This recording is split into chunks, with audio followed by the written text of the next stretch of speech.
Sekarang kita mau lihat, saudara, ya, tentang antara pengharapan dengan kepercayaan. Ya, semua kita berharap Tuhan tolong, semua kita berharap hidup kita lebih baik. Tetapi semuanya ditentukan oleh jenis percaya kita kepada Tuhan. Ya, karena kalau kita bilang kita percaya, saudara dan saya akan menghadapi ujian percayanya itu seberapa. Terus percayanya itu mulut atau hati. Ya, ini yang kita mau lihat. Karena di Alkitab ada mencatat percaya mulut dan percaya hati. Itu hal yang berbeda. Karena tidak semua yang keluar di mulut itu dari hati. Bisa sama sekali berbeda di hati. Betul? Betul apa ya? Ibu-ibu terutama ini paling pinter kalau ngomong berbeda dengan hati. Betul? Contohnya, yang pernah saya sajikan dulu kan. Habis selesai ibadah, satu ibu konseling. Terus air mata ingus keluar, konseling nangis-nangis. Ya, Tintin suaminya jemput saudara di luar. Ya, langsung dia bersih-bersih saudara. Terus, Pak, tunggu bentar ya. Dalam hati saya luar biasa ini perempuan saudara. Baru jerit-jerit nangis kelakuan suami, begitu Tintin suami baru langsung cerah. Betul? Itu berarti pasti lain di hati dengan lain di mulut. Betul apa enggak? Ibu-ibu paling pintar nih loh. Bukan saya katakan ibu-ibu ini salah. Bukan loh saudara. Tapi kadang-kadang terpaksa. Kenapa? Daripada nangis pun di depan dia bukan kasihan, tambah ngamuk, betul? Iya kan, pengalaman begitu ibu-ibu, betul? Ngeluh pun depan dia bukan simpati, malah tambah ngamuk. Jadi lebih baik gue cerah-cerah aja di depan dia, betul? Walaupun mungkin dalam remuk redam, amin. Iya toh, mungkin dalamnya penuh badai tapi di luar tenang. Amin. Loh itu bukan berarti salah, bukan berarti pura-pura tapi belajar, betul? Saya nggak bilang salah loh kalau ini ibu-ibu pinter, saudara saya bilang ya puji Tuhan kalau pinter. Kenapa? Kadang-kadang kalau bodoh main sembarang kelihatan bisa ngamuk suaminya, bisa nggak terima, betul? Ayo coba yang punya jadi suami. Kadang kalau istrinya lagi gini-gini simpati apa malah ngamuk? Ayo jujur. Ngamuk, saudara. Kadang istri butuh simpati, butuh kasih sayang malah diamui, amin. Loh ini laki-laki saudara, betul? Ya kan? Oke, kita nggak bahas itu lebih panjang, tapi ibu-ibu pasti mengalaminya, betul? Dan kita laki-laki pasti melakukannya, amin. Kok diem begini, kok sepi? Aduh, heran saya kalau udah khotbah gini tidak ada amin. Tapi kalau tahun ini adalah tahun Yobel yang besar, amin. Ya toh, goblok. Saya mau beritahu saudara, karena kenapa? Ini saya dapatkan pengajaran itu kemarin waktu kami di persekutuan di Solo. Salah satu pengurusnya bawa warta tempat dia ibadah. Ini Pak, saya mau tanya tentang Yobel yang besar.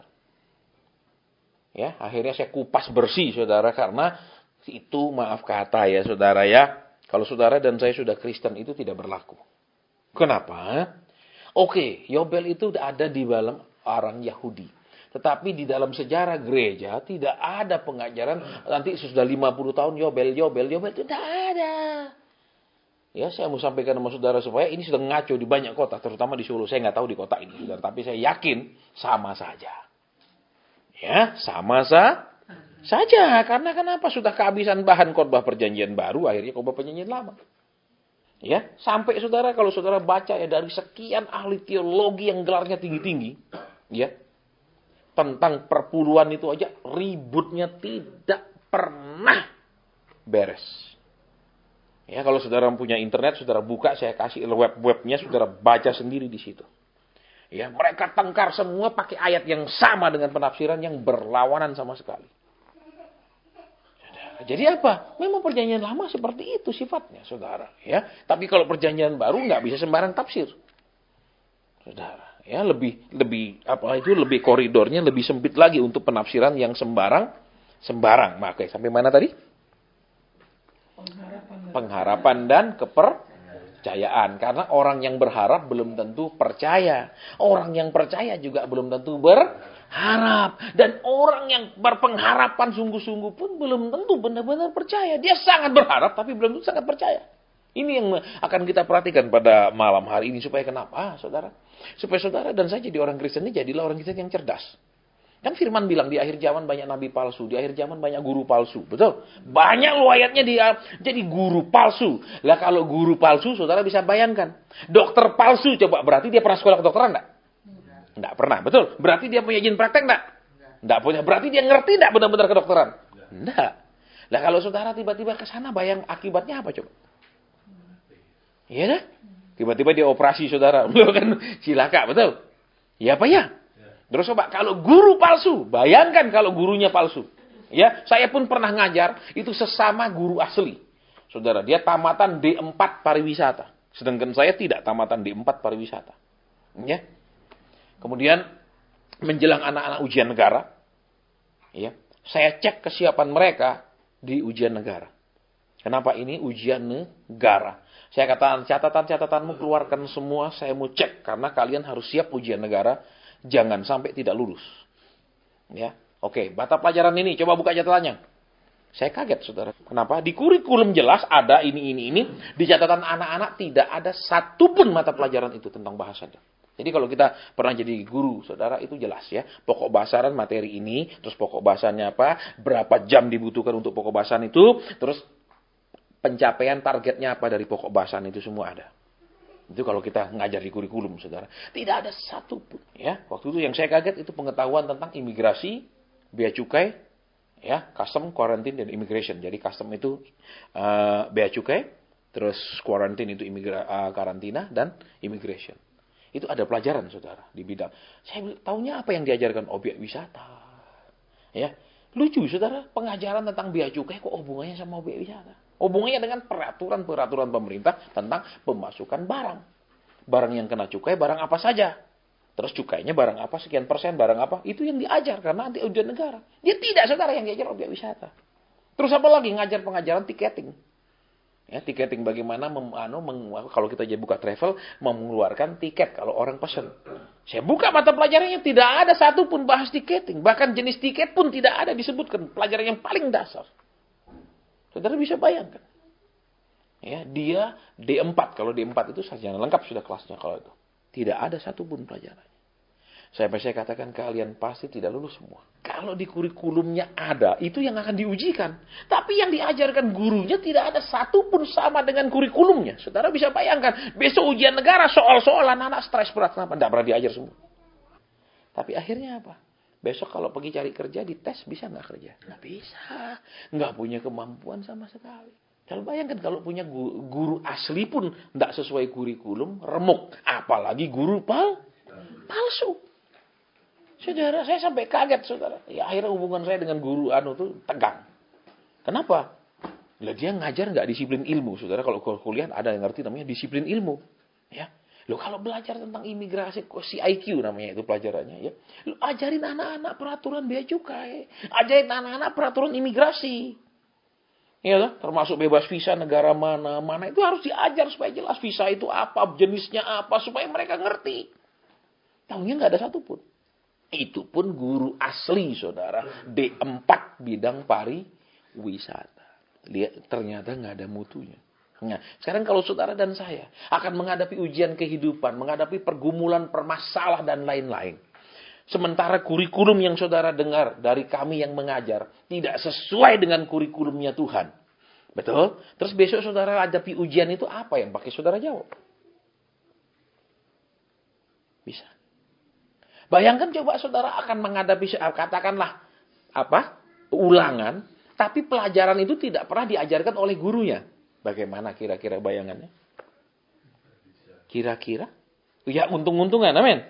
Jawab A, B, C, D. A, B, C, D. Rasanya A. Oh, tadi udah banyak A di atas ini. Ya, kayaknya B. Akhirnya kan begitu, betul? Ya kan? Atau misalnya terpola. Nomor 1 A, nomor 2 B, nomor 3 C, nomor 4 D. Ya. Kayaknya gurunya ambil soal miring gini. Tak bikin miring terus sampai bawah. Ya. Nomor 5 ya A, nomor 6 ya B, nomor 1 miring-miring gini terus semua. Kan dipikir gurunya bikin soal seperti itu. Akhirnya kan kacau balau, saudara. Nah, ini yang sedang terjadi juga, saudara. Makanya ada nabi palsu yang menubuatkan yang palsu-palsu. Ya kan? Betul. Termasuk tahun Yobel besar, itu palsu, saudara. Kenapa? Sebentar lagi saudara akan melihat. Kita akan mengalami goncangan ekonomi lagi. Saya perlu sampaikan sama saudara. Supaya nggak kaget, ya. Di perusahaan-perusahaan lain sudah saya sampaikan, sudah cukup lama juga saya sampaikan. Sebentar lagi ada goncangan lagi. Kan waktu rupiah 11.000 lebih sudah saya sampaikan kan, akan berapa. Nanti ada goncangan lagi yang lain. Ya, bukan tahun Yobel, saudara.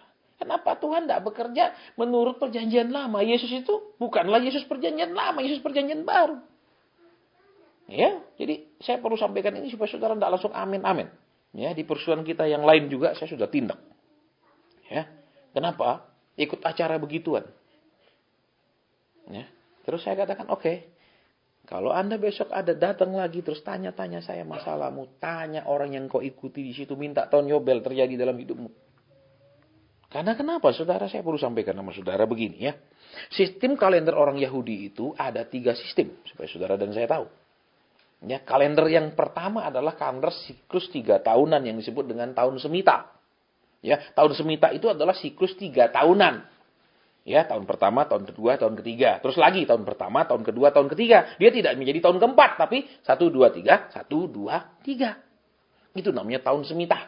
Saudara, di kalender Yahudi, yaitu siklus 3 tahunan. Ya, siklus 3 tahunan itu mengaturkan jenis persembahan yang harus dibawa kepada Tuhan. Persembahan tahun pertama itu kepada orang Lewi. Bukan kepada Imam Harun. Tolong perhatikan. Kepada orang Lewi. Artinya apa? Ketika orang Israel dibagikan tanah oleh Yosua, itu semua suku Lewi itu dipecah semua ke 12 suku. Tidak ada tanahnya suku Lewi. Mereka dipecah di semua suku, dibagi ke semua suku. Terus setiap tahun satu kali, saya ulang, bukan tiap bulan. 1 tahun 1 kali, orang-orang dari semua suku itu mengantar ke orang Lewi yang tinggal di suku mereka. Bukan mengantar ke bait Tuhan. Tolong perhatikan. Ini loh, kalau saudara perhatikan benar-benar ya. Terus apa? Kalau diterapkan itu sekarang sistemnya berarti apa? Saudara kasih persembahan bukan ke pendetanya, ke gembalanya, tapi kasih persembahan ke para pengerjanya. Ada nggak seperti itu di gereja? Nggak ada. Berarti tahun Semitah tidak dilakukan oleh gereja. Tolong perhatikan. Kedua, saudara ya. Terus apa? Lihat. Sesudah itu baru orang-orang Lewi mengantar 1/10 dari yang mereka terima dari bangsa Israel. Itulah yang diserahkan kepada keturunan Harun. Loh, coba lihat sistem kalau sekarang kan tidak begitu, betul? Orang Lewinya siapa? Ya para pengerja itu, WL-nya, siapa? Itu Lewinya. Terus imamnya? Ya itu sudah senior itu, betul? Tapi mana mau dia kita kasih dulu, betul? Loh. Mau boleh enggak? Enggak mau dia. Aku dulu kau kasih, baru aku atur pengerja aku gaji, betul? Loh, kalau mau benar-benar konsekuen, ikuti sistem itu dong, jangan diputar-putar, amin. Supaya saudara ngerti, jangan sampai amin. Tahun Yobel besar. Yang kedua, ya, pada tahun yang kedua itu barulah itu diadakan persembahan kepada apa? Bukan imam, tolong perhatikan. Ya, persembahan tahun kedua itu kepada para apa? Bukan imam, saya ulang lagi. Persembahan tahun kedua itu diantar untuk apa? Untuk biaya hari raya. Kan orang Israel minimal ada 3 hari raya kan? Itu tahun keduanya khusus diberikan untuk biaya perayaan. Terus tahun ketiga khusus diberikan orang miskin. Itu ada namanya saudara, ma'asyar apa, bahasa Assyria. Saudara, saya nggak bukain nanti terlalu ruwet jadinya. Kita nggak bahas itu dulu. Itu tahun ketiga. Berarti bayangkan apa? Ya, dia terima, lihat, imam itu, lihat saudara, orang Lewi kan, tahun pertama tuh terima, tahun kedua enggak terima, itu untuk perayaan, biaya-biaya perayaan. Tahun ketiga orang berarti, coba perhatikan. Kalaupun sekarang ini oke, orang miskinnya dia tanggung sudah dikumpulin semua jadi dana diakonia, betul? Terus untuk orang Lewinya dikumpulkan juga. Berarti apa? Dari semua persembahan itu kalau sistem sekarang, berarti kalau ada perayaan nggak boleh minta-minta lagi dong. Natalan, Paskah, betul? Oh iya apa enggak? Karena sudah minta-minta terus, amin. Terus apa lagi?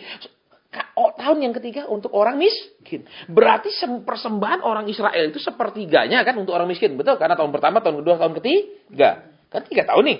Berarti kalau 1 tahun khusus untuk orang miskin berarti 33% untuk orang miskin kan dari semuanya. Bisa ditangkap maksud saya? Nah, coba perhatikan. Saudara pernah enggak ada pengumuman begini? Saudara-saudara, kita punya kas sudah 2 miliar. Berarti kita harus melepaskan 33% dari itu untuk orang miskin. Pernah dengar? Ya. Nah, betul? Kalau kita mau ngomong jujur, saudara. Jadi, nanti saudara buka Alkitab sendiri ya. Supaya ngerti. Saya cuma cerita garis besarnya. Karena saya enggak buka ayat-ayatnya. Tapi itu semua ada di Alkitab. Terus balik lagi tahun pertama, tahun kedua, tahun ketiga. Lagi masuk tahun pertama orang Lewi lagi. Tahun kedua untuk upacara ibadah perayaan. Tahun ketiga untuk orang Terus untuk imam kapan? Ya untuk imam itu ya persembahan orang Lewi itu. Yaitu orang-orang Israel kasih orang Lewi yang kasih Kalau zaman sekarang imam yang kasih orang kebalik dah. Iya apa enggak? Loh. Terus bagaimana merayakan Sabat Yobel kalau semuanya dibalik-balik? Karena siklus tahun terkecil adalah tahun semitah, 3 tahun sekali. Sudah 3 tahun kali kedua, 3 tahun lagi, masuk tahun ke-7, itu namanya tahun Sabat. Tahun ke-7. Lihat saudara, di tahun ke-7 tidak ada persembahan apapun. Tolong perhatikan. Karena kenapa orang Israel dibilang tidak boleh kau tanam. Ya kan? Terus apa yang tumbuh di ladang itu pun tidak boleh kau ambil. Seanggurnya dia nggak boleh panen pada tahun ke-7. Itu semua untuk orang miskin. Lihat saudara, saya ulang kembali. Biar saudara tangkap maksudnya. Tahun pertama, orang Lewi. Tahun kedua, untuk perayaan-perayaan ibadah. Tahun ketiga, untuk orang miskin. Terus masuk lagi tahun pertama, untuk orang. Tahun kedua. Tahun ketiga. Terus masuk tahun ke-7-nya orang miskin lagi. Saudara perhatikan. Ya, orang miskin lagi. Artinya apa? Apapun yang tumbuh di ladang, orang Israel tidak boleh ambil. Dia punya kebun anggur pun, walaupun tahun itu dia bisa panen, tidak boleh. Kenapa? Itu untuk orang miskin. Dibiarkan semua untuk orang Nah, sekarang saya mau tanya. Pernah enggak ada istirahat ngambil persembahan tahun ke-7 walaupun sudah berdiri 20 tahun? Enggak pernah. Betul. Seminggu pun tidak pernah istirahat. Amin. Ayo, betul enggak, saudara yang dalam Kristen? Tiap minggu ditarik, amin. Betul. Bahkan kadang-kadang kumpul di rumah-rumah pun, ayo ambil persembahan. Nah, kumpul di rumah-rumah aja, malah diambilin persembahan ya, saudara.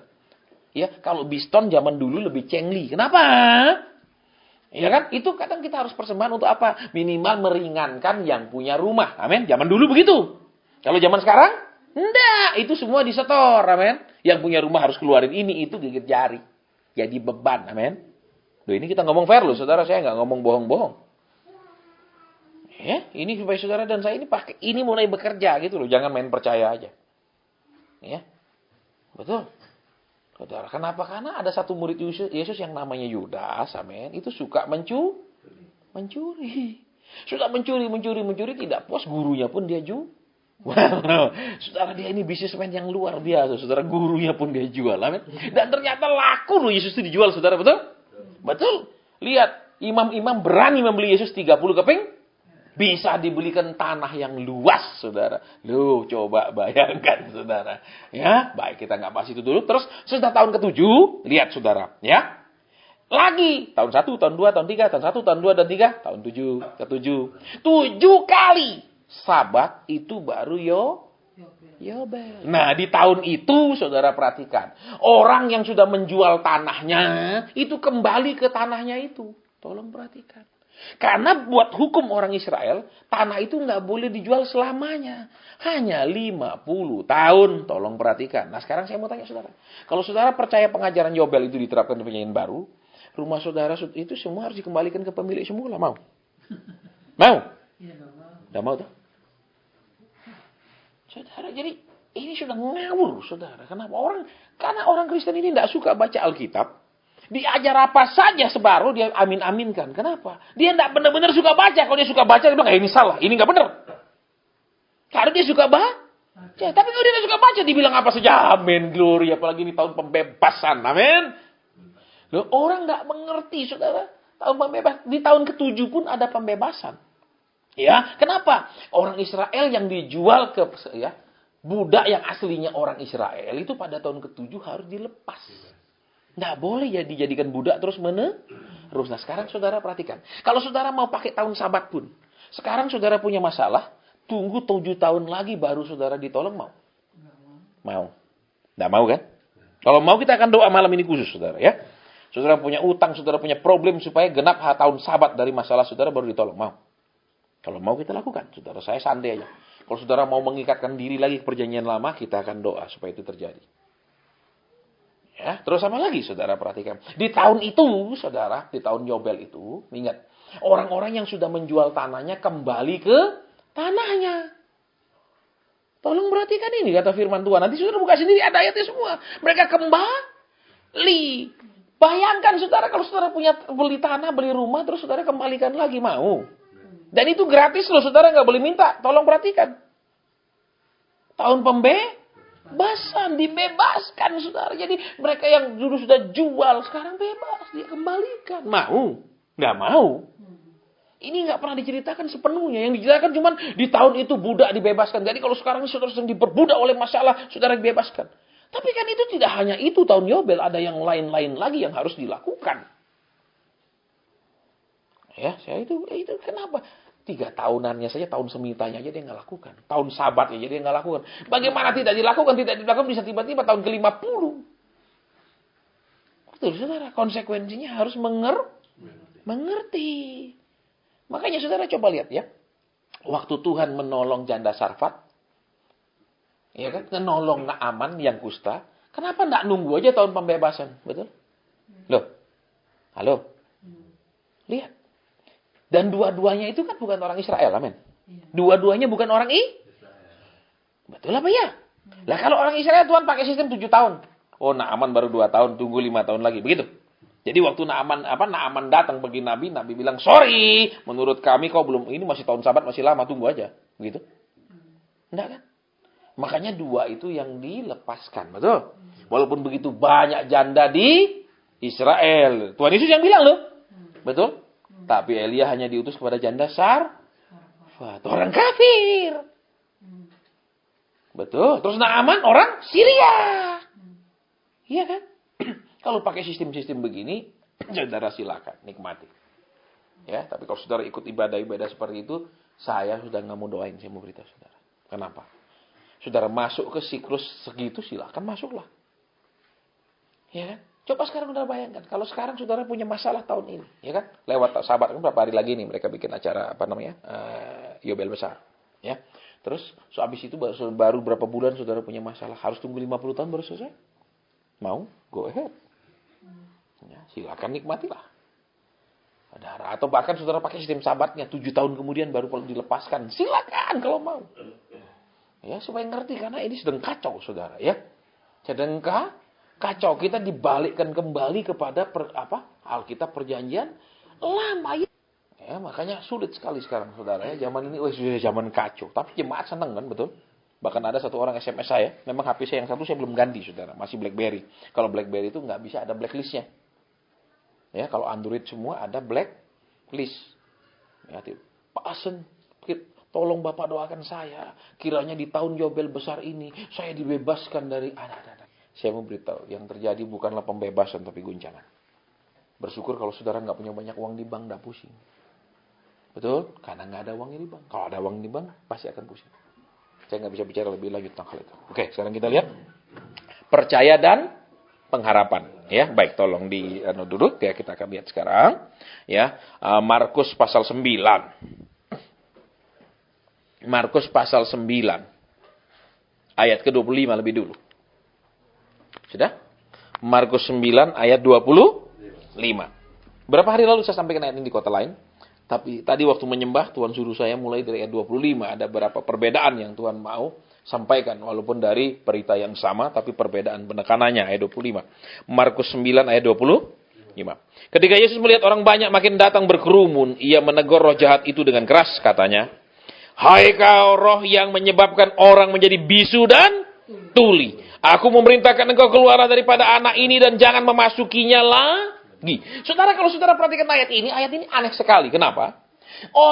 Orang tuanya datang kepada Yesus, menceritakan kondisi anaknya, bukan bisu tuli. Anak ini ayan. Tetapi Tuhan menengking bisu tulinya. Kita lihat dulu waktu bapaknya ngomong, ya. Ayat 17, kata seorang dari orang banyak itu, "Guru, anakku ini kubawa kepadamu karena ia kerasukan roh yang membisukan Ya, tapi tidak disebut tuli kan? Dan setiap kali roh itu menyerang dia, roh itu membandingkannya ke tanah, lalu mulutnya berbusa, giginya berkertakan, tubuhnya menjadi kejang." Betul? Aku telah meminta kepada murid-muridnya supaya mereka mengusir roh itu, tetapi mereka tidak dapat. Berarti kondisinya cuma apa? 1 bisu, 2 ayan. Tetapi ternyata Tuhan tidak ngusir roh ayannya, betul? Tapi yang diusir apa? Bisu dan tuli. Tidak ada tentang ayannya, saudara. Tidak ada Tuhan bilang, roh yang sering membawa anak ini pergi ke ke air atau ke api. Tidak ada, saudara. Ya, saudara dan saya tanpa sadar ya, seringkali kita mengalami pergumulan seperti yang dialami bapak ini, yaitu menghadapi roh yang bisu dan tuli. Ya, roh yang bisu yang tuli apa? Tidak bisa ngomong, tidak bisa dengar. Amin. Betul. Ya, coba lihat. tidak ngomong, tidak bisa mendengar juga, betul? Contohnya, roh kita menghadapi seperti kondisi Bapak ini. Kita bilang, masalah. Sudah sekian lama kamu tidak pernah pergi, amin. Pergi tidak dia habis kita ngomong gitu? Betul? Masalah itu seperti bisu, betul? Mungkin kita sudah tengking, kita sudah doa, kita patahkan. Mungkin kita ngadakan upacara pepatahan kutuk. Mungkin kita ngadakan upacara pengurapan, amin. Tapi sering masalah itu seperti tuli, tidak mau dengar, betul? Dan tidak dengar, betul? Tetap dia ada bersama kita, tetap dia ada menemani kita, mengganggu kita, tak? Seakan-akan dia tuli, kan? Betul? Hai roh kemiskinannya, hai roh kegagalan, pergi, hai. Banyak itu dia tuli, dia tidak dengar, saudara. Betul? Dia tuli, saudara. Percuma saudara teriak sama orang tuli. Betul, saudara bentak-bentak dia. Susah sekali karena dia tuli. Coba lihat, berapa banyak kita tangking masalah. Berapa kali sudah kita usir dia, betul? Berapa kali kita bilang sudah cukup, sudah. Dia tetap tidak merasa cukup, amin. Betul, aku sudah tidak kuat. Dia tidak bilang, iya aku kasihan sama kamu. Betul, aku bikin enteng. Masalah ternyata tuli, amin. Betul, sama toh dengan bapak ini. Sama nggak dengan bapak ini? Iya dah, anak itu dia bisu dan tuli. Iya dah. Walaupun mungkin bapaknya bilang, anakku, aku ingin kamu sembuh. Tapi yang penyakit tetap kan? Betul. Dia tuli. Terus yang kedua, dia bisu. Saudara perhatikan, dia bisu. Banyak kita menghadapi masalah-masalah yang membisu. Masalah itu tidak teriak sama saudara, tak kerjain kamu, tak hancurin kamu. Dia membisu, tapi akibatnya saudara dan saya rasa kan? Betul. Siapa yang pernah dengar masalah teriak-teriak di telinganya? Ada? Nggak ada toh? Betul, dia bisu tapi tetap mematikan, menyusahkan, betul. Ayo. Masalah kan enggak ngomong sama kita, tak pateni kamu, tak bikin susah kamu. Saudara kan enggak pernah dengar suara begitu, betul? Dia bisu tapi kita merasakan akibat masalah itu kan. Walaupun dia tidak teriak-teriak, betul? Justru kita yang teriak-teriak, amin. Masalahnya diam, kita yang teriak. Ya tuh, wah, ada gimana ini? Hei, susah ini, amin. Kita yang teriak. Masalah enggak teriak, tapi dia bekerja mengganggu, amin. Oke, kita lanjutkan, saudara. Berarti kondisi orang Kristen itu mirip dengan bapak yang punya anak bisu tuli, amin. Betul. Terus saudara perhatikan di sini waktu ternyata yang membuat masalah apa? Lihat saudara, ya kan tadi dia bilang, ya kan? Dia bilang apa di situ di cerita sama Yesus? Ya. Ayo kita lihat lagi ayat yang tadi, ya. Dia kemasukan roh yang membisukan dia. Tuh, jadi tidak bisa ngomong, tidak bisa cerita, betul. Tapi tidak perlu teriak-teriak sama papanya dengan keadaan gini, papanya sudah susah, betul. Ya apa enggak? Contohnya sekarang yang agak mirip-mirip. Biasanya kalau kita lagi berantem suami istri bisu toh. Malas ngomong, amin. Iya apa iya? Bapak-bapak, ibu-ibu, tidur pun satu adab sana, amin. Betul apa iya? Tidak jarang kan begitu marah-marah saling berhadapan, amin. Ya berhadapan sih Pak, tapi saya pejamkan mata saya, nggak mau lihat monster ini. Ya misalnya gitu, amin. Kalau dulu diidam-idamkan, dibayang-bayangkan, amin. Begitu sudah menikah, ayo minta ampun. Itu memang seperti itulah manusia, betul? Sekalipun dia mengatakan mengasihi, mencintai, tidak seperti Kristus, amin. Betul? Tuh, mencintainya manusia bisa menyakiti. Betul? Mengasihinya manusia itu bahkan bisa melukai. Kalau Kristus tidak. Makanya laki-laki Tuhan bilang apa? Kiranya kamu mengasihi istrimu seperti Kristus mengasihi jemaat. Yesus mengasihi jemaat dengan cara apa? Belum ada jemaat toh zaman itu. Jemaat kan ada sesudah kisah. Yesus mau mati dulu loh, belum ada jemaat. Saudara perhatikan. Jadi kita laki yang harus duluan, bukan perempuan. Artinya, ya kalau dia rajin masak, kalau dia baru saya. Loh, keliru. Kristus lebih dulu. Halo. Jadi jangan bilang sama istrimu kalau kau berubah dulu. Amin. Kita dulu yang banyak berubah. Susah loh saudara. Betul. Ayo laki-laki gampang gak? Nyuruh istri berubah gampang. Amin. Kalau kita berubah susah. Paling gampang nyuruh dia yang berubah. Amin. Satu sisi saja berubah. Satu sisi tidak pernah boleh dirubah. Amin. Iya. Menang sendiri. Amin. Nah, kalau Kristus menang sendiri, waktu Bapa mau utus dia, kamu turun ke bumi, betul, menjadi anak domba Allah, Tuhan Yesus bilang, sorry, ngapain, gitu. Loh, terus kalau dia egois? Nggak ada satupun kita yang selamat. Halo, Bapak-Bapak. Nggak diam. Kalau udah gini nggak ada amin lagi. Kepingin saya dengar Bapak bilang amin. Tapi nggak dapat hari ini ya. Ya nggak apa-apa. Saudara, memang manusia mengecewakan, Tuhan yang tidak mengecewakan. Amin. Oke, jadi kembali. Kondisi kita juga banyak seperti Bapak ini. Amin. Masalah bisu, nggak teriak-teriak pakai speaker. Tapi kita susah. Betul. Masalah nggak bilang ayo susah. Tapi kita Ayo stres. Nggak ada tuh masa tiba-tiba ayo stres. Loh, stres. Nggak ada kan? Tiba-tiba bisa sendiri bisu, betul. Tapi kita sendiri ngalami. Amin. Sama tuh kasusnya, mirip kan? Oke. Sekarang lihat ya. Keadaannya bagaimana? Ya. Pada saat roh itu membandingkan dia ke tanah, lalu mulutnya berbusa, giginya berkata, tubuhnya menjadi kejang. Saudara perhatikan apa? Ada gerakan-gerakan yang tidak bisa dikendalikan. Betul? Bapaknya tidak bisa pegang dia kan? Betul, tahan dia karena itu dia akan begitu dia kumat epilepsi itu dia akan gerak sendiri kan? Betul, dia akan jatuh, terbanting dan lain-lain, betul? Sama seperti saudara dan saya ketika saudara dan saya menghadapi pergumulan. Banyak masalah pergumulan yang gerak-gerak sendiri tidak bisa kita kendalikan. Betul? Tiba-tiba uang tidak bisa kita kendalikan keluarnya. Masuknya pun tidak bisa kita kendalikan. Kadang masuknya kecil, keluarnya banyak sekali, betul? Coba kalau masuknya gede keluarnya sedikit, glory, haleluya, betul. Tapi kalau masuknya sedikit keluarnya banyak, ini kesusahan, amin.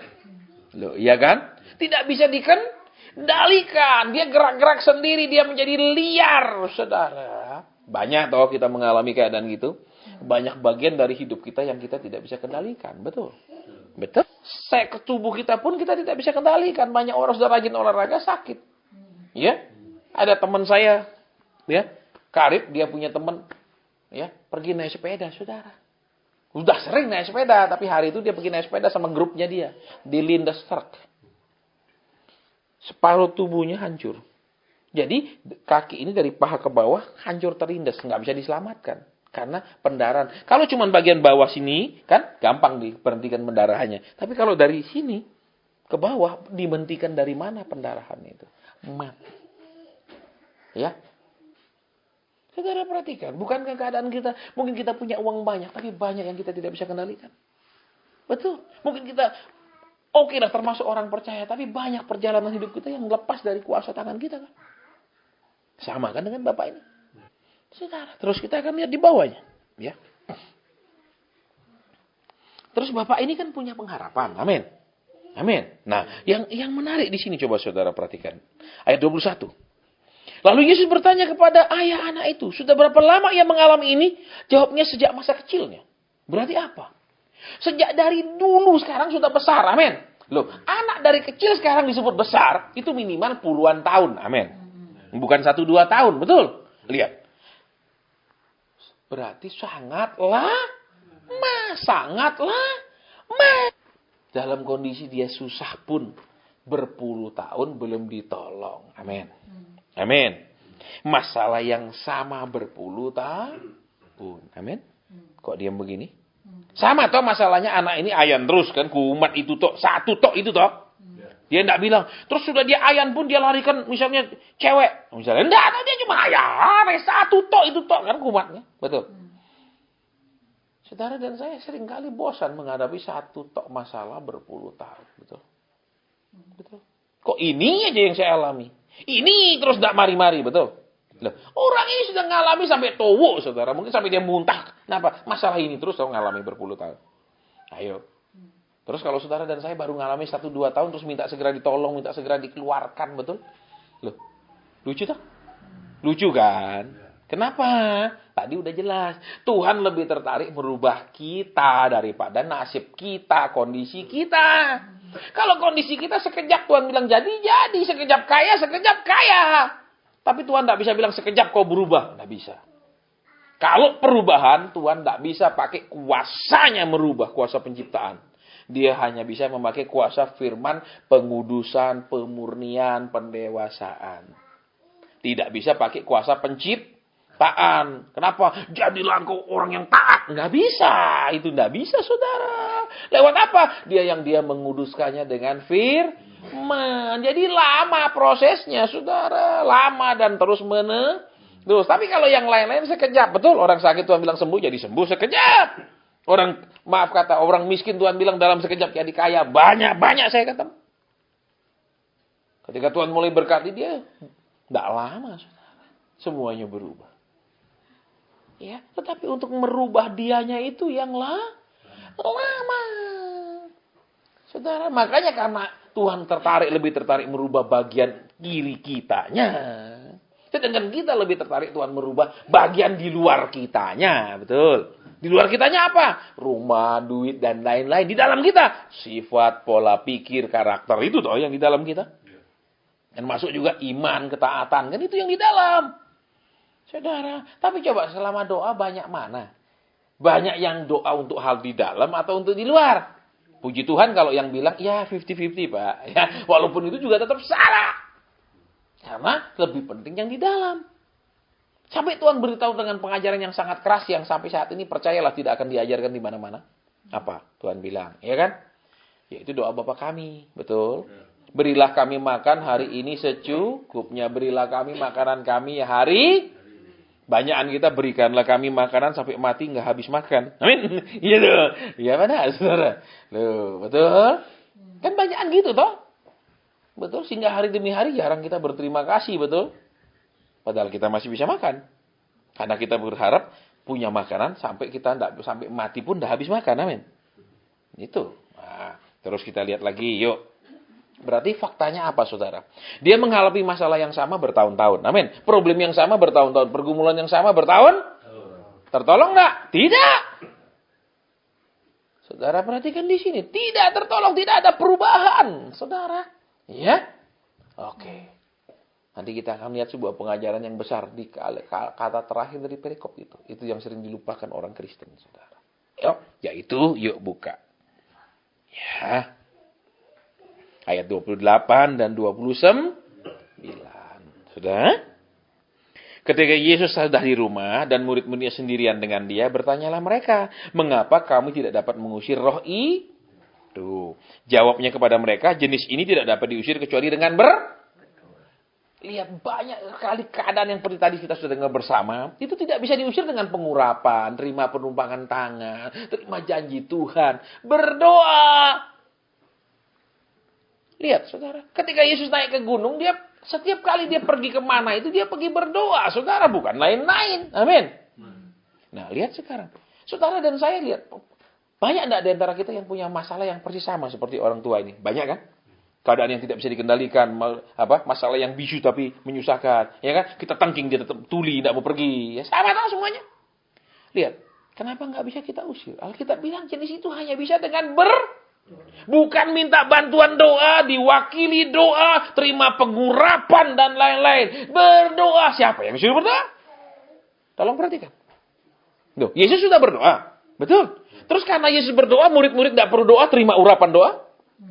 Enggak. Buktinya mereka tidak bisa mengusirnya. Makanya saudara tolong perhatikan ya. Banyak orang berharap. Berapa hari lalu juga waktu saya siaran radio. Ada satu ibu.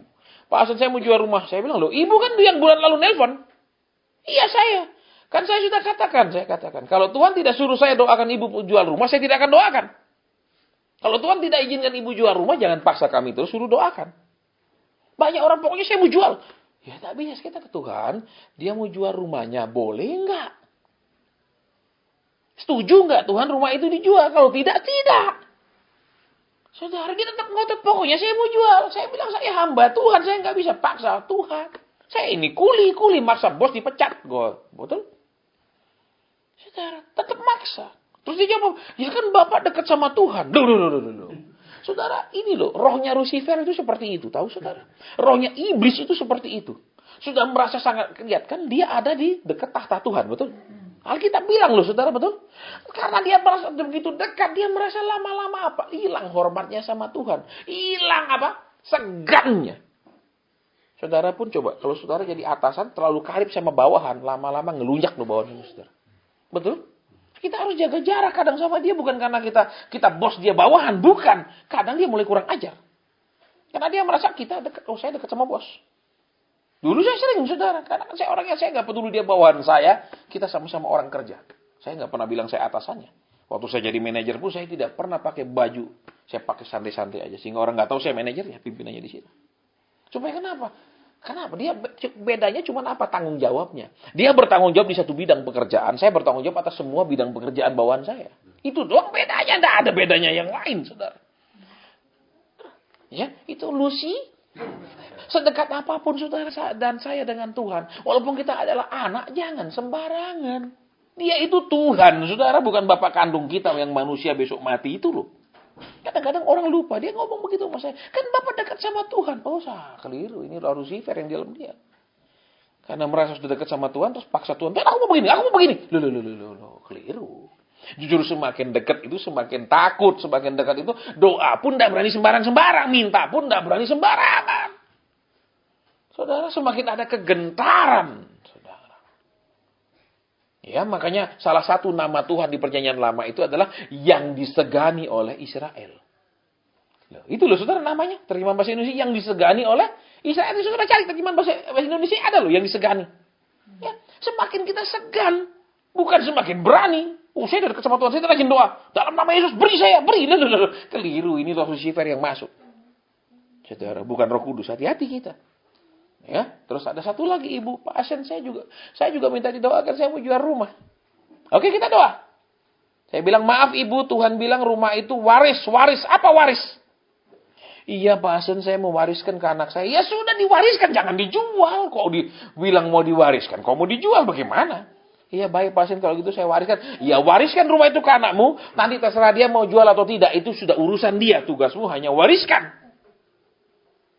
Iya baik pasien, baik. Ya sudah.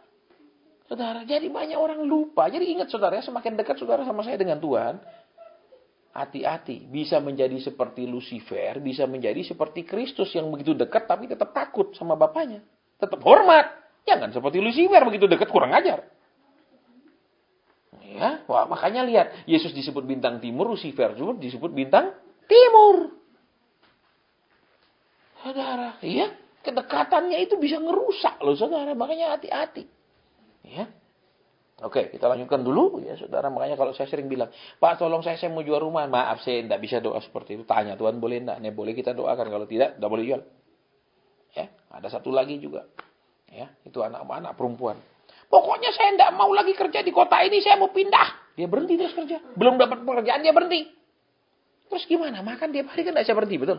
Saudara bisa nggak berhenti makan satu hari? Kuat enggak? Berhenti makan 2 hari, 3 hari. Enggak kuat, amin. Betul saudara.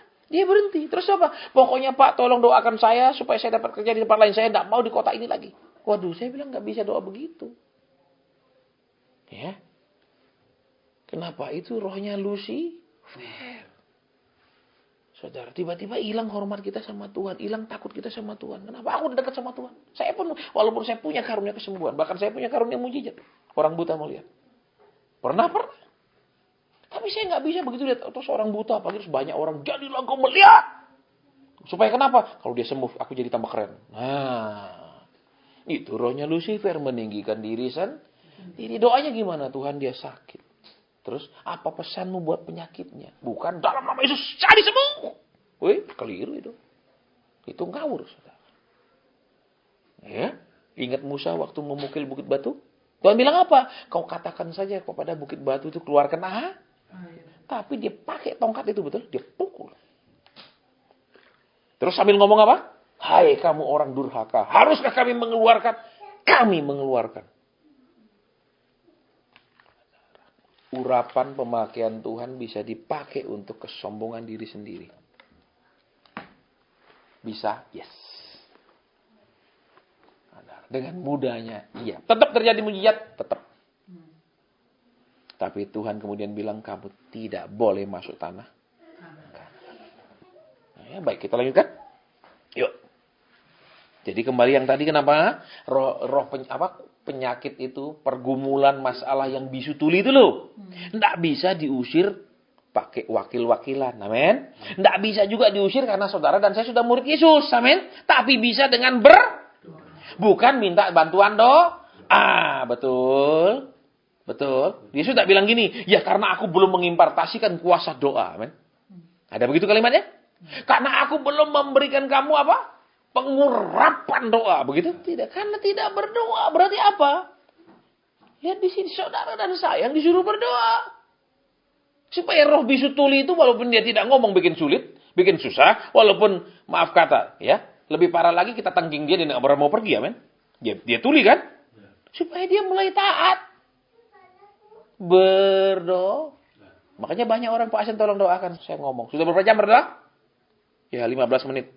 Baru 15 menit aja minta tolong orang lain. Betul. Nah, kalau saudara coba punya istri, nih yang punya istri di sini, ya dah. Katakan ya. Cuman katakan ya, katakan anaknya ulang tahun, cuman makan ya enggak usah undang banyak, enggak usah cuman apa, dia mungkin anak ini punya engkong, anak ini punya mak, ya dah, cuman 10 orang. Terus si istri bilang, "Pak, aku minta bantuan 6 orang ya dari gereja ya, ibu-ibu untuk bantu masak." Loh, masa untuk 10 orang minta bantu 6 orang, betul? Cocok enggak? Terus maaf, rumah katakan tidak sampai 5.000 meter persegi rumahnya. Pembantunya 10, cocok enggak? Enggak cocok. Lah orang Kristen itu begitu, saudara. Ya. Kenapa masalahnya selalu kelihatannya besar, semuanya masalahnya besar? Karena mereka memang tidak suka berdoa, selalu suka ngoper beban doa. Betul? Saya bukan tidak mau mendoakan orang, saudara, tapi setelah bertahun-tahun saya melihat mereka tidak pernah ingin dekat sama Tuhan, tapi ingin selalu berkat Tuhan. Dekat tidak, berkat yes.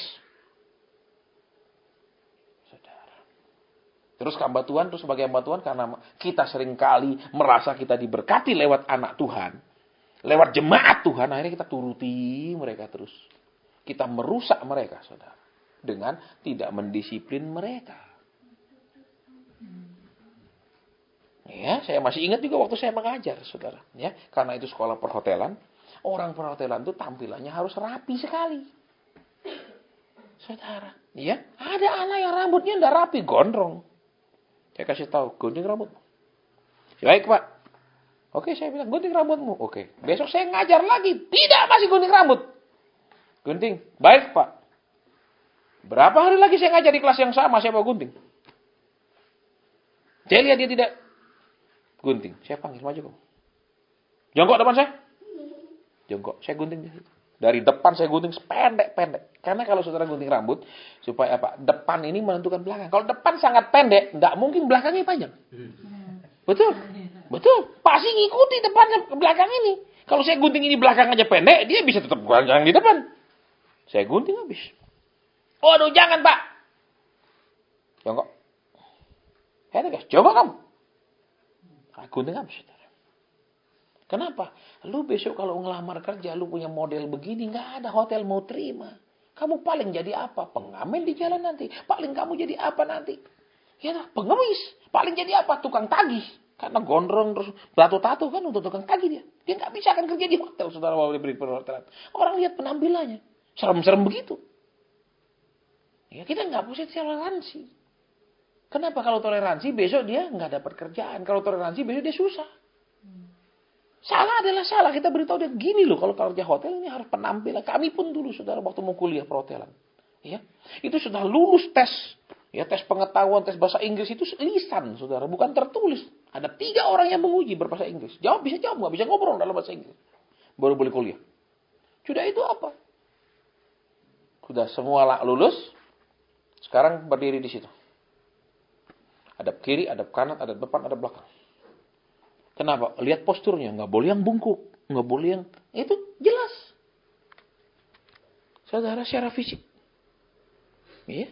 Jadi nggak bisa. Oh, nah apa-apa toleransi. Kenapa? Biarinlah dia. Nanti dia cari makan sendiri. Lu dia pasti nggak bisa cari makan, saudara. Karena kita tidak menyiapkan dia. Ya. Makanya saya sangat keras waktu saya ngajar. Saya bersyukur, saudara. Ketika saya ketemu dengan mereka, mereka berterima kasih kemudian. Ya, salah satu yang kemarin saya saudara, saya ada pelayan di salah satu pertambangan ketika kan diinapkan di mes karyawannya itu di atas gunung, saudara. Dibawa ke ruang khusus nonton TV dulu. Ini aturannya kalau di pertambangan ini. Nonton sih gini. Oh ya udah ngerti. Baru diangkut mobil ke gunung. Ya, diinapkan dulu karena ibadahnya besok. Ya, nah malam itu saya mau pergi makan. Betul, ini kan karyawan punya rumah, ya kan? Mau jalan pergi makan. Itu restoran hotel bintang 5 kalah, saudara, makanannya. Karena itu pertambangan emas, mewah makanannya saudara. Itu dia punya tempat buah-buahan pun. Iya. Itu deretan buah impor semua. Makannya bintang 5 pun minggir saudara kemewahan. Ya, kenapa saya jalan? Udah mulai remang-remang kan, udah mulai gelap mau pergi makan. Ada mobil double kabin, tirit dari belakang. Dia buka kacanya, sebut nama saya, Petra. Siapa ya? Dia buka kaca, dia nyari, si Anu, murid saya. Mau ke Anu ya Pak? Kantin, namanya kantin situ. Iya. Ayo sama saya. Enggak usah dekat-dekat. Enggak Pak, sama saya. Dia bukain pintu. Naik saya. Kamu jadi apa sih di sini? Saya wakil kepala transportasi Pak. Kau udah tahu tugasnya wakil kepala transportasi? Menyetujui itu helikopter berangkat, pesawat berangkat, itu kapal yang membawa konsentrat. Hasil tambang berangkat, itu baru tanda tangan, baru jalan. Ya. Dia bilang terima kasih ya Pak. Saya ingat dulu Bapak keras sekali sama kita. Tapi ada hasilnya. Kenapa? Dites dia lulus. Dites dia diterima. Itu. Ya. Kenapa? Memang Alkitab bilang, memang ganjaran pada saat diberikan tidak mendatangkan sukacita. Waktu saudara dan saya dididik Tuhan tuh nggak ada sukacitanya. Saudara jangan bilang ada sukacitanya waktu saudara dan saya dididik. Tapi sesudah saudara dan dididik Tuhan, kita dididik Tuhan semua, itu akan ada hasilnya kita bilang. Dia akan menghasilkan buah-buah. Ya, buah-buah. Memang saudara, didikan Tuhan itu bukan di bangku sekolah. Didikan Tuhan itu di kehidupan kita itu loh kita dididik. Karena kalau di bangku sekolah lah orang udah berhenti sekolah terus gimana? Ini sehari-harinya kita diproses, dididik. Itulah. Lihat. Yusuf tidak pernah sekolah, betul? Betul? Karena dari kecil sudah dimasukkan kemana? Dikerja apa? Di rumahnya? Potifar. Betul, jadi budak, betul? Udah mulai dewasa masuk penjara, men. Dan saudara tahu penjara zaman dulu tuh liang tutupan kan? Betul? Itu. Terus kok bisa begitu selesai jadi Perdana Menteri begitu pintar? Dari mana dia belajar? Dari Roh Tuhan. Kalau Roh Tuhan kita izinkan mengajar hidup kita, maka hidup kita ini akan penuh hikmat.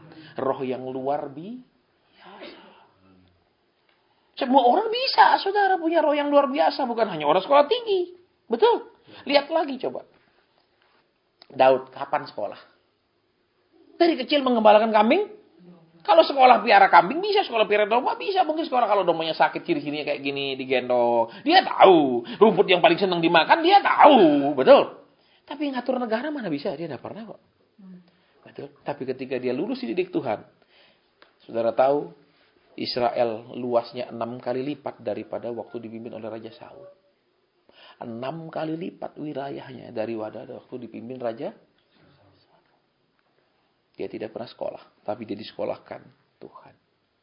Jadi, semua orang yang disekolahkan Tuhan, lulus pasti jadi. Oh, itu loh saudara. Ya, bukan sekolah dunia saya bilang. Terus terang saya bilang, didikan Tuhanlah yang memastikannya. Betul? Makanya ayo rela dididik. Jangan cuma Pak, saya datang minta didoakan. Nggak ada doa-doa. Saudara, Alkitab bilang apa? Jenis ini hanya bisa diusir dengan Siapa yang disuruh doa? Ya murid-muridnya nggak bisa ngusir itu toh. Tuhan nggak bilang sini-sini. Aduh kamu nggak bisa berdoa. Tak impartasi roh doa. Betul? Ya amin. Tak impartasi kuasa. Amin. Murid-murid bilang kenapa kami nggak bisa ngusir? Kok ini hanya bisa dengan doa. Dengan berdoa. Ayo. Kita paling nggak suka berdoa kan. Amin. Buktinya apa? Kita nggak suka berdoa. Kalau kita ngalami masalah yang besar, selalu ingin cepat-cepat keluar. Karena kenapa? Kita malas duduk di kakinya berjam-jam. Jujur aja, ayo. Siapa sih senang duduk di kaki Tuhan berjam-jam? Tidak ada. Betul. Tapi nanti kalau saudara sudah karib, rasanya kurang doa itu aneh. Gitu loh. Tapi kalau belum benar-benar karib, banyak berdoa itu justru yang aneh. Betul? Betul, setan bilang, kenapa sih dia jadi rajin begini, ada apa? Betul, ya saudara. Tapi kalau sudah diproses Tuhan, malaikat tahu. Setiap dia datang, dia bukan untuk meminta. Dia datang untuk menjaga hubungannya dengan Tuhan. Itu yang utama, Saudara, ya, jadi dia cari intimasi, bukan solusi dan promosi. Terus, kita akan lihat di bawahnya, ya. Ayat 27. Tetapi Yesus memegang tangan anak itu dan membangunkannya. Lalu ia bangkit Perlu dibantu sebentar, tapi kemudian dia bisa sendiri. Loh, ya toh. Tujuan kesembuhannya ini bukan hanya supaya dia berhenti bisu dan tuli. Amin. Amin. Supaya waktu dia diserang oleh ayan itu, dia bisa bangkit sendiri. Loh, lihat, tujuan Tuhan juga menyembuhkan saudara dan saya. Itu bukan hanya supaya saudara dan saya ini berhenti punya masalah, hidup nyaman. Bukan itu saja. Tetapi saudara dan saya juga supaya bisa belajar dekat sendiri sama Tuhan. Karib sendiri sama Tuhan. Baca firman sendiri. Berdoa sendiri. Loh. Itu loh, saudara, bukan sedikit. Saya bisa berdoa, Pak, kalau orang 10 lagi bersama-sama. Kalau di rumah sendiri 15 menit, Pak. Rasanya sudah 2 jam saya. Ya kan? Banyak orang seperti itu kan, orang Kristen. Tapi kalau ngumpul gini bisa 2 jam berdoa, betul? Bisa 2 jam, tidak terasa. Coba sendiri. Ya yuk, jujur. Berapa bisa enggak rasanya? Rasanya sudah lama sekali ya. Dari tadi lah buka.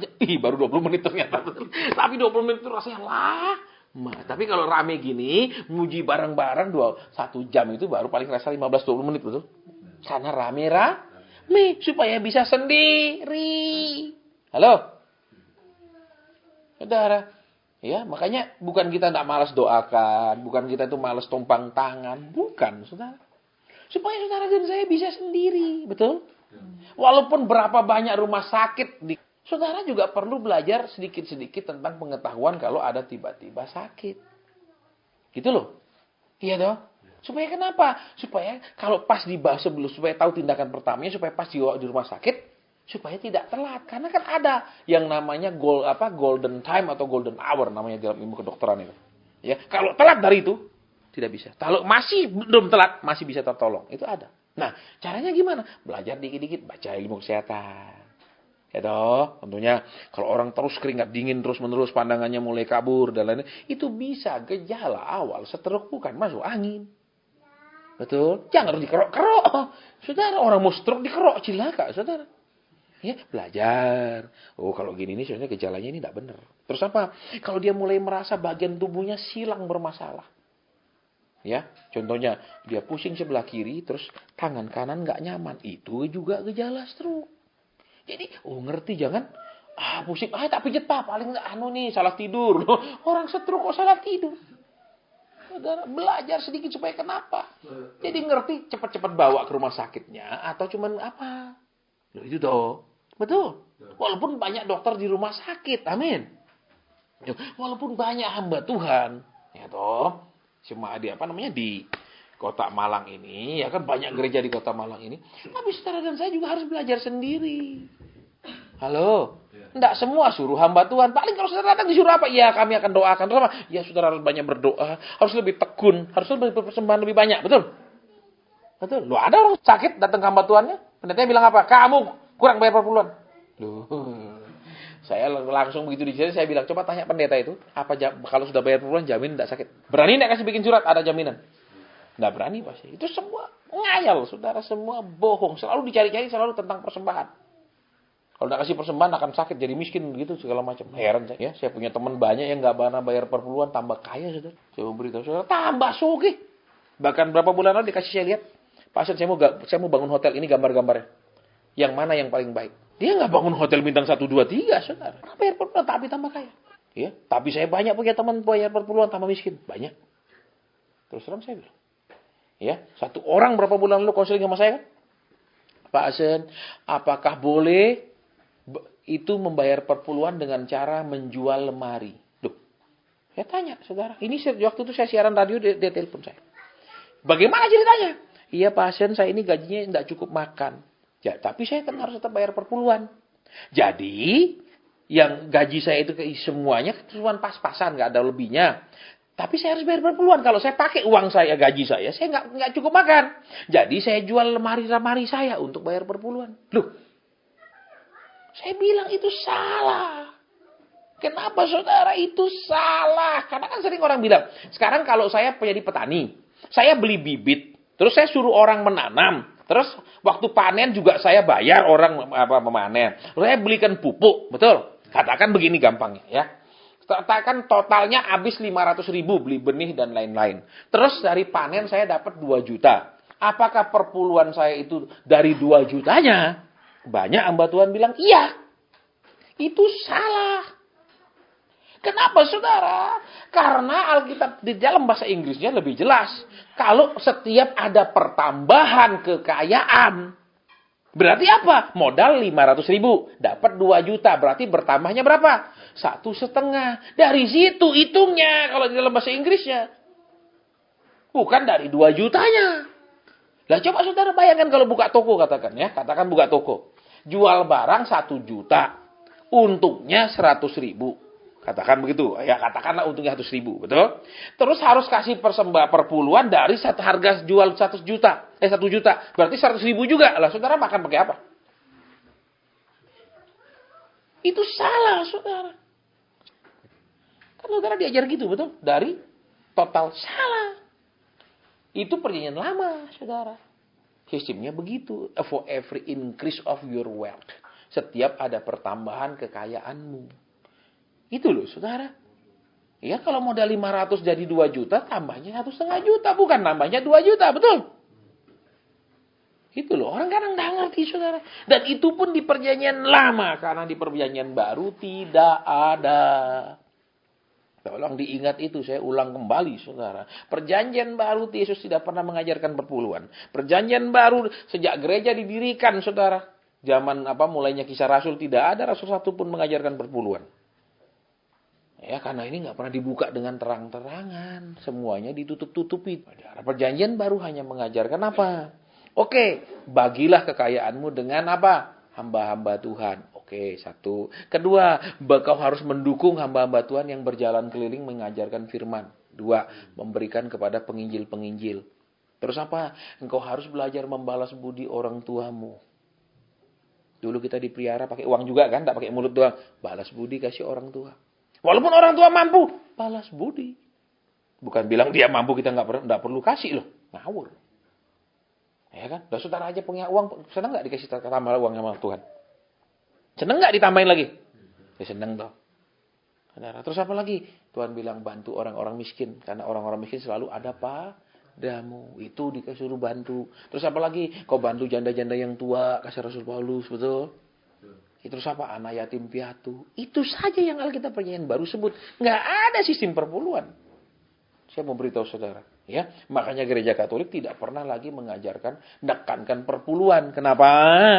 Karena gereja Katolik berdiri pada abad ke-6. Ingat itu. Sedangkan gereja kembali ke perpuluhan pada abad ke-8. Jadi sudah pecah Katolik berdiri sendiri. Ini baru menerapkan perpuluhan kembali. Karena memang dari tahun gereja mula-mula tidak ada menerapkan perpuluhan. Dan itulah Katolik tetap melanjutkan, tidak menekankan itu. Ya itu sejarahnya saudara ya. Itu loh saudara. Tapi Pak, kalau enggak gitu dari mana makan? Dari mana pendeta makan? Kalau pendeta sampai enggak makan, berarti dia memang enggak dipanggil Tuhan jadi hamba Tuhan. Selesai kan? Kita fair-fairan saudara. Tandanya saudara orang itu memang dipakai oleh Tuhan, dia dikasih makan oleh Tuhan. Caranya gimana? Aneh-aneh caranya. Ajaib-ajaib. Ya, ajaib-ajaib. Sudah. Ya. Beberapa waktu lalu saya kasihan anak anjing saya, saudara, French Bulldog. Karena kan yang di rumah itu Doberman, yang gede-gede. Jadi dia tidak pernah cocok bahasanya kalau main-main. Ya, walaupun sesama anjing, bahasa mainnya beda. Kalau French Bulldog itu selalu bahasanya kan matanya gede. Kecil tapi matanya besar. Terus apa? Kalau main-main itu seperti mau menerkam. Gitu. Lah anjing-anjing yang lain tuh kalau diginiin dipikir tantang berkelahi, digigit dia. Saudara, saya juga sampai bingung, ini kenapa anjing ini begini? Seperti nantang. Saya buka YouTube tentang French Bulldog. Ternyata memang cara mainnya seperti itu. Jadi, gini terus muter lari gitu loh. Gini muter lagi. Caranya dia seperti itu bahasanya. Lah kalau anjing yang lain diginiin ya digigit ya. Dia pikir anak kecil kok mau nantang berkelahi. Terus saya kasihan saudara. Tuhan, saya bilang saya kepingin beliin dia satu lagi. Tapi French Bulldog mahal saudara. Ya mahal. Yang saya punya itu pun 17.500.000. Tapi saya dikasih orang, saya nggak beli. Ya gitu. Saya lihat di internet terus memang mahal-mahal. Kalau yang jelek pun saudara, yang kali posturnya jelek, kepalanya jelek itu paling murah 5 juta. Itu sudah yang udah nggak bisa ternakan, nggak bisa dijual lah, jelek bener. Ya, kalau yang agak bagus-bagus lumayan tuh palingan 8 juta. Saya kepingin saudara, Tuhan, saya kasihan anjing ini nggak ada teman main. Anjing-anjing gede bisa lari sana lari sini, dia tiap mau ikut mau digigit. Bahasanya tidak sama anjing. Terus apa? Ya sudah, saya bilang saya kasihan Tuhan. Saya kepingin belikan. Saya terus tidak bilang, Tuhan gerakan orang kasih anjing bulldog. Enggak. Dosa, saudara. Berarti kita merampas orang di alam roh. Betul? Kita curi, kita rampas. Tuhan bilang, kamu kayak setan aja tukang rampas. Amin. Terus apa? Ya cuman ya saya kepingin Tuhan. Saya kepingin. Untuk apa? Ya supaya dia ada temannya main-main. Lah kasihan saudara, nggak ada teman. Anjing itu juga perlu temannya loh saudara. Ya. Terus pergi pelayan tiba-tiba Pasen. Saya boleh nggak berkati Pasen? Ya boleh. Kita nggak tahu kan dia mau berkati apa. Berkati kue, bawa pulang ya. Ya boleh. Oke, diambil dari tasnya. Ini buat Pasen. Bisa beli 1 ekor anjing bulldog. Itu dipelihara Tuhan. Tidak boleh khotbah ngomong saudara-saudara. Siapa yang punya anjing bulldog lebih? Tidak boleh. Itu kita tidak berharap ke Tuhan. Saya pun tidak jelas sama saudara. Kenapa kita tiap ada apa-apa mintanya ke Tuhan? Itu hamba Tuhan. Tidak boleh saudara-saudara mari. Ya, mobil saya sudah jelek. Saudara diberi kesempatan untuk mendukung pekerjaan Tuhan. Itu kan selalu saudara saya ngomong. Mendukung pekerjaan tuh. Seakan-akan Tuhan tidak kerja, saudara yang disuruh kerja cari uang. Betul? Terus kasih Tuhan.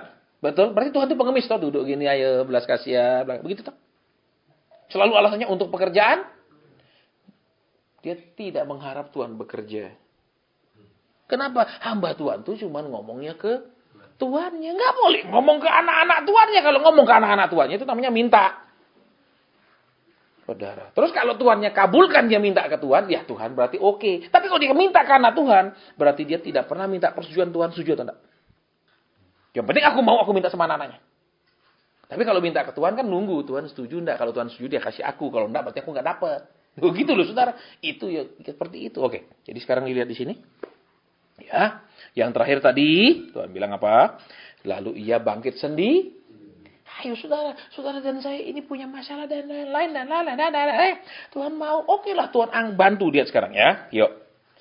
Tetapi Yesus memegang tangan anak itu, membangunkannya, lalu ia bangkit sendiri. Jadi apa? Tuhan sudah selamatkan kita. Tuhan sudah tolong kita. Tuhan sudah, oke sekarang Tuhan sudah pimpin kita. Sekarang ayo kita cari Tuhan. Mungkin Tuhan kasih kita mimpi. Mungkin Tuhan kasih kita kerinduan untuk berdoa, baca firman. Ayo sendiri, jangan begini. Tuhan, kalau engkau tidak bicara dengan jelas, suruh aku baca firman. Tidak, aku baca. Itu ngawur. Itu salah. Iya, jadi adalah punya kerinduan sendiri. Bisa, coba ibu-ibu di sini misalnya. Ya, kadang-kadang kan jengkel. Kadang-kadang bingung kenapa. Yang kamu tuh pernah sih kangen apa sama aku apa enggak? Kadang-kadang ada ibu-ibu nanya gitu, betul? Kenapa kalian enggak pernah ngomong kangen atau enggak, betul? Ibu-ibu. Kadang-kadang juga lupa bilang sayang, betul? Alasannya apa? Kan kamu tahu aku enggak romantis, amen? Gitu lah ya. Padahal kan semua wanita senang, walaupun sudah sama-sama tua, tetap senang suaminya bilang masih sayang, ya enggak ibu-ibu? Tapi bilang sayang doang enggak ada duitnya dong. Lah ini mata duitan, betul? Saudara. Pasti semua wanita senang ketika suaminya mengulang kembali bahwa dia tetap cinta. Bahwa cintanya itu tidak berubah. Betul?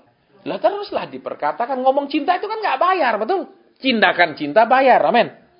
Cuma bilang cinta tidak ada bayarnya. Tidak ada biaya. Tapi bilang tindakan cinta Contohnya istri mau ulang tahun. Dibeliin sesuatu. Walaupun begitu yang sederhana. Amin. Itu kan tindakan cinta butuh biaya. Amin. Amin. Cuma ngomong cinta tidak ada biayanya. Betul? Jadi, banyakan orang lebih banyak ngomong cinta, enggak ada tindakan cinta. Misalnya istrinya bilang, "Pak, aku kepingin Udah usah. Kamu kok hidupnya kok duniawi." Kasihan saudara. Kasihan, betul? Terus si suaminya cari duit untuk apa? Itu kan harta dunia, amin. Betul, jadilah deh penginjil pedalaman, betul, cari harta surga, betul. Jadi tindakan cinta butuh biaya. Biaya apa lagi tindakan cinta? Kita mengasihi dia walaupun kita kadang jengkel. Kita tetap sayang dia walaupun mungkin kita mangkal. Itu juga butuh biaya. Biaya apa? Harga diri, amen. Gengsi, amen. Oke, baunya sudah sangat wangi. Kita akhiri sampai di sini.